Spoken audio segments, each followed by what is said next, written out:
नमस्कार दोस्तों।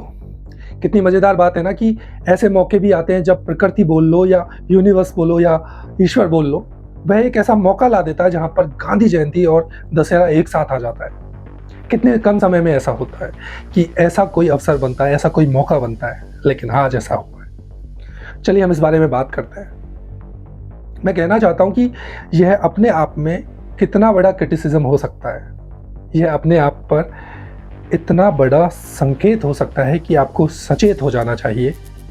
आपके कान, आपकी आँख खुल जाने चाहिए। अगर आप थोड़े भी धार्मिक हैं और इत्तेफाक में विश्वास नहीं रखते हैं, तो सोचिए कि सब कुछ ईश्वर के द्वारा ही होता है और कुछ चीज़ है जो हमारे पहले और हमारे परे भी काम करती है। क्योंकि समय और ये दिन, यह सब हमने डिसाइड नहीं किया होगा। इस तरह का अवसर हमने डिसाइड नहीं किया होगा कि ऐसा भी कोई दिन पड़ेगा कि दो बड़े शुभ दिन एक साथ आ जाएंगे। और किसी ने सोचा भी नहीं होगा कि इस तरह से रामायण का दशहरा और गांधी जयंती एक साथ आ जाएंगे।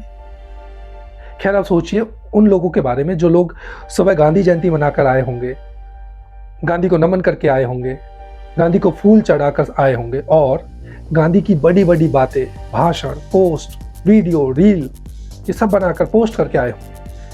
बेसिकली जो गांधी का बर्थडे मनाकर आए होंगे, क्योंकि आज जो दिन है वो गांधी का बर्थडे है, वह गांधी का जन्मदिन है। तो जो लोग गांधी का बर्थडे मनाकर आए होंगे, वही लोग शाम को आकर, जो गांधी के हत्यारे हैं, जो गॉडसे की बात करते हैं, जो लोग गांधीवाद का विरोध करते हैं, जो एक पूरी विचारधारा गांधी का विरोध करते हैं, गांधी को भला बुरा कहते हैं, 100 दफा गांधी में 100 कमियां निकालते हैं।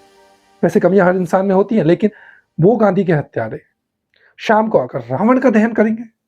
क्या सच में? क्या उनको थोड़ी भी शर्म आती है? जिस व्यक्ति ने अपने मरते हुए अंतिम क्षणों में भी हे राम कहा, उसको मारकर, उसको मारने वाले की पूजा करके, उसके विचारों को ठीक बताकर रावण का दहन करोगे? क्या शर्म नहीं आएगी? अंदर का राम नहीं कचोटता होगा तुम्हें? तुमको अपने अंदर का रावण नहीं बोलेगा कि मुझे मारने आए हो, मुझे जलाने आए हो? क्या तुमने अपने अंदर के रावण के बारे में कभी सोचा है? क्या मैंने कभी सीता का बलात्कार किया?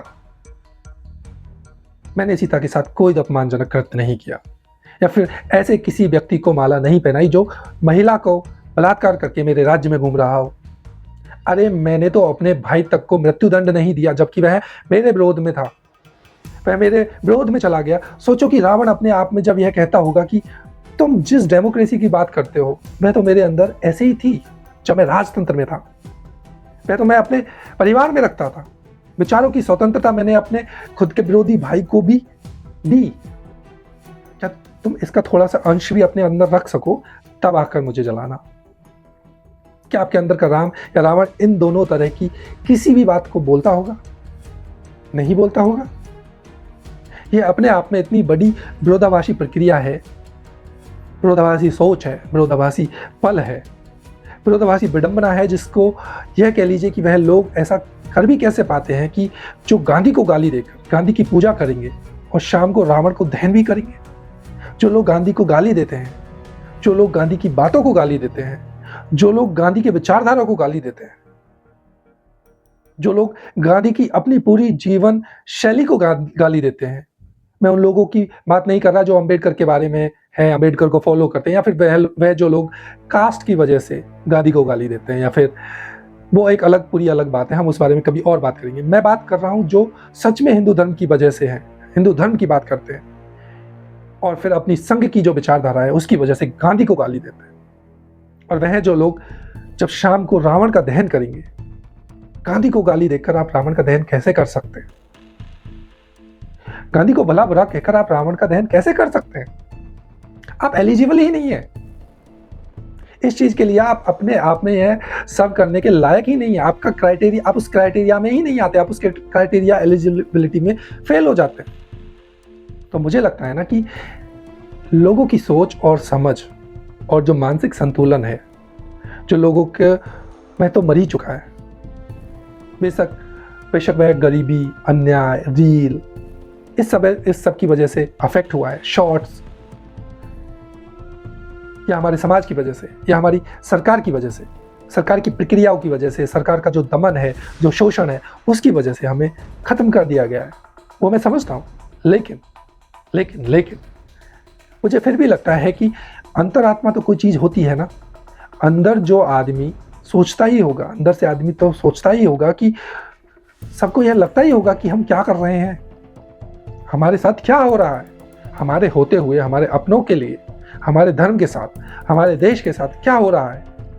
अगर आप एक बार भी 10 मिनट का ब्रेक लेकर अगर अपने जीवन के बारे में थोड़ा सा सोच लें कि आप क्या कर रहे हैं, आपके अपने बारे में 10 मिनट के लिए सोच लें, जो दिन भर हुआ उसके बारे में 10 मिनट में सोच लें, जो दिन भर किया उसके बारे में 10 मिनट के लिए अगर सोच लेते हैं, तो मैं आपको विश्वास दिला के कहता हूँ कि 1000% आप पाएंगे कि आपकी आत्मा आपको कचोटने लगेगी। अगर आपके अंदर थोड़ा सा भी इंसान बचा हुआ है, थोड़ी सी भी इंसानियत बची हुई है, तो आपको आपका व्यक्तित्व परेशान करके रख देगा, झंझोड़ के रख देगा।